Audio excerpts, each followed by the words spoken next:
This is really difficult to report. So let me quote directly the IDF spokesman, Rear Admiral Daniel Hagari. Quote, contrary to Hamas's lies, Ariel and Kfir were not killed in an airstrike.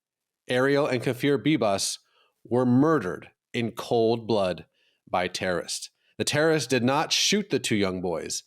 They killed them with their bare hands. Afterward, they committed horrific acts to cover up these atrocities.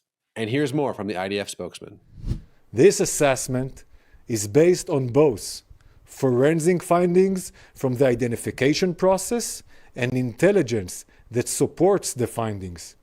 We have shared these findings, intelligence and forensics, with our partners around the world so they can verify it, and that the entire world will know exactly how the Hamas terrorist organization operates.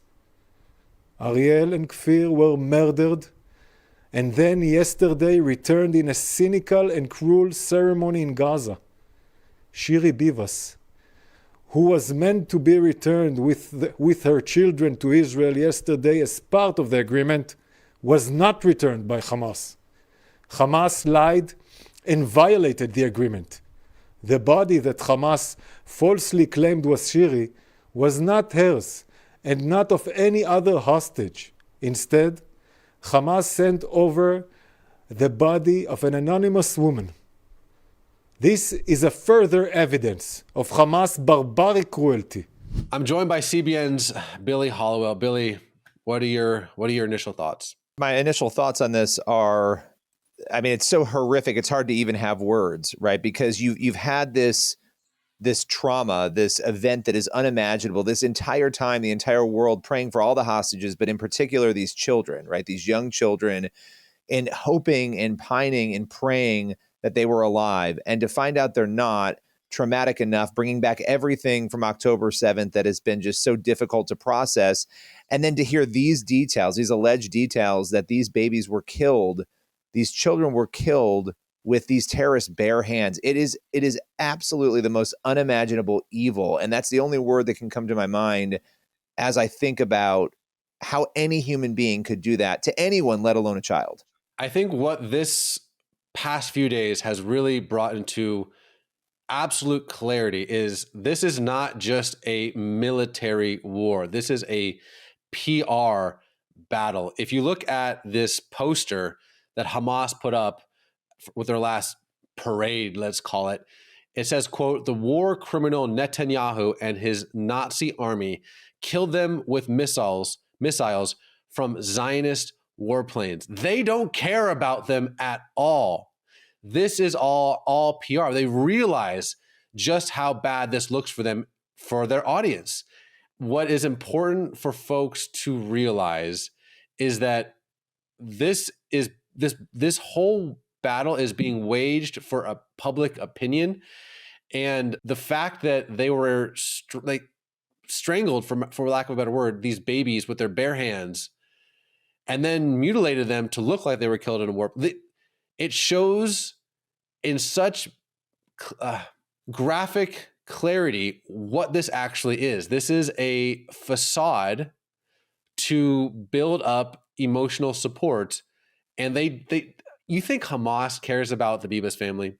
And so I think today, it took a lot of courage for their father to say, you know what? Thank you for this autopsy. I want the world to know. So please share with the world what actually happened to my two little babies.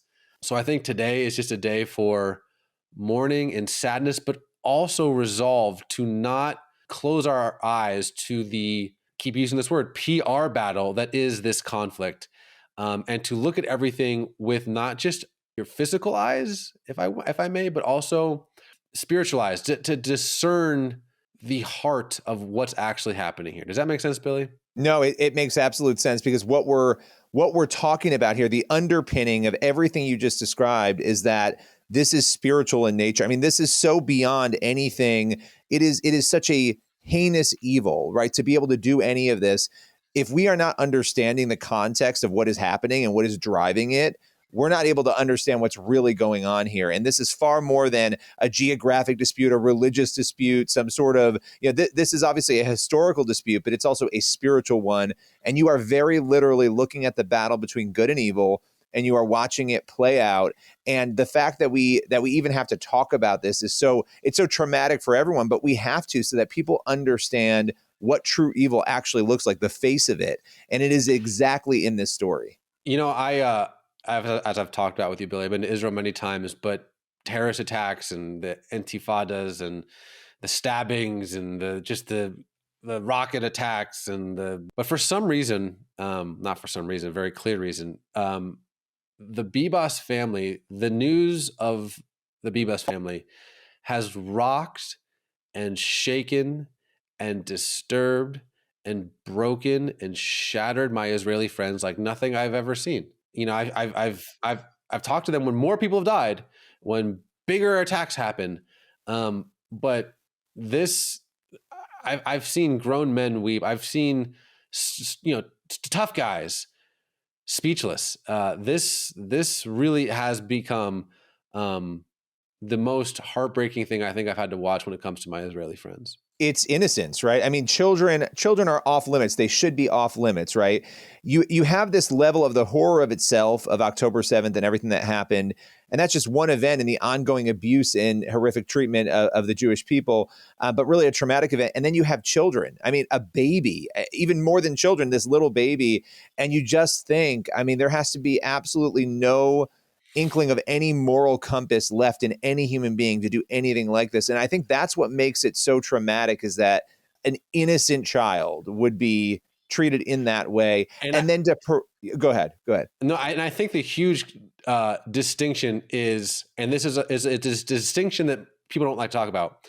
There is a massive difference between civilians killed in the crossfire and intentionally, systematically taking babies out of their crib to be used as hostages, and then to use your bare hands to murder those kids, and then to use those kids' bodies and mutilate them more to look like it was an Israeli warplane that actually did. We have to have moral clarity here. That is such a larger difference than terrorists or whoever it might be hiding in a building, and that building gets hit, and obviously we mourn the loss of all life, and especially young people. But I think more than anything, this reveals the true character of Hamas. I mean, and that is at the heart of this. These kids, these young people who are confused and they're sympathetic and they're on campuses and they're out there thinking they're doing the right thing by either defending Hamas or making excuses for why they're behaving the way they do. This moment should be the moment that cracks through all of that insanity and absurdity and shows them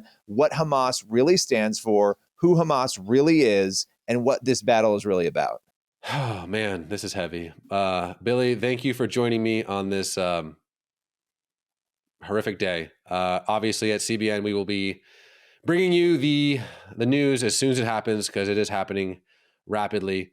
But on this day, we grieve with Israel and the Jewish people. Billy, thanks, my friend. Thank you.